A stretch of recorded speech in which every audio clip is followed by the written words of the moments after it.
Hey everyone, this is Dr. Walker. Let's go over the second example from v586 on the integral form of Faraday's law. This example is called electric field induced by a changing magnetic field in a solenoid. This problem, we have a long solenoid of radius 2 centimeters, so that's the R, is wound with 2,000 turns per meter. Remember that's little n, which is equal to big N over L, the number of turns per length. The current through the solenoid oscillates at 60 Hertz, that's the frequency, with an amplitude of 2 amps, that's the maximum current. What is the maximum strength of the induced electric field inside the solenoid? So we can definitely start this problem by using the integral form of Faraday's law, which I have written here. But we just did the previous example to find the electric field inside a loop, and it's going to work the exact same way for the solenoid. So I'm going to start with the equation that we just found in the previous example. But I encourage you to start from Faraday's law. Okay, so that being said, I did add absolute value signs here because we're looking for the maximum strength of the field, so we don't care about a negative sign. So let's take a look at how to use this. We're going to have R over 2, and then the change in the field. And we know that the field inside a solenoid is equal to mu naught Ni. We found this in chapter 12. All right, so we can rewrite this some more. We know that mu naught is a constant. We know that N is a constant. So we just need to take the derivative of the current with respect to time. Now, it says that the current is oscillating with this frequency and this magnitude. So you should be thinking of a sinusoidal oscillation, right? An alternating current. And you can write an alternating current. You can write it with a sine or a cosine wave, but I typically write it with a sine wave. It really doesn't matter. So remember when we did RMS current, right? We had the current as a function of time is equal to maximum current times sine of omega t. So when a current is oscillating with respect to time with a certain frequency, this is the form of the equation for the current. So we know that it does depend on time, and we have to go ahead and take that derivative with respect to time. So we're going to take the derivative. I'm just going to go ahead and plug in the current here. I naught sine omega t.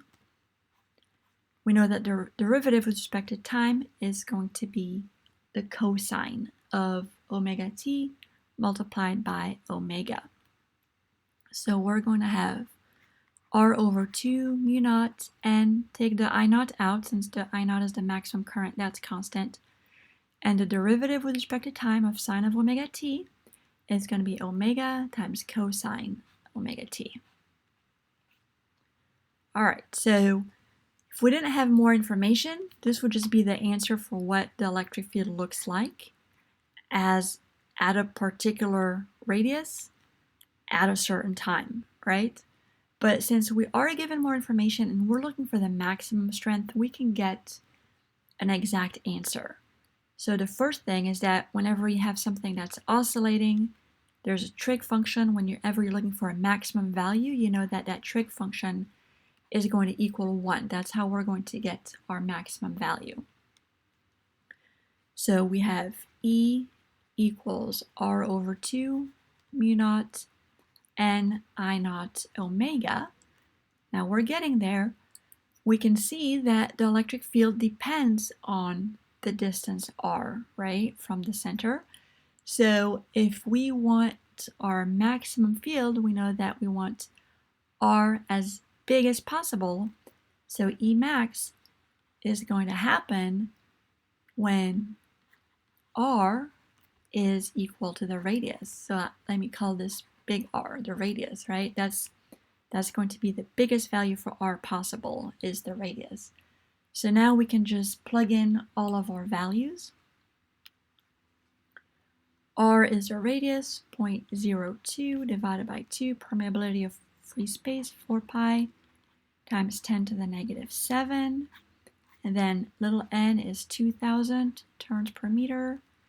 Then the maximum current I naught is going to be 2 amps. And then the angular frequency omega, remember that omega is 2 pi f. Let me not put a unit here. Omega is 2 pi f, so 2 pi times f, which is 60. So we plug in all of these values to get a maximum value for E of 0.019 newtons per coulomb or volts per meter, whatever is your preferred unit for the electric field. So just to recap, if you're using Faraday's law, all you have to do is choose your path of integration, which is going to be a circle. This part is going to simplify to E times 2 pi r. And then this part over here is going to end up that you're going to be finding the derivative of the field with respect to time, because the area doesn't depend on time, and that's going to come out of the derivative.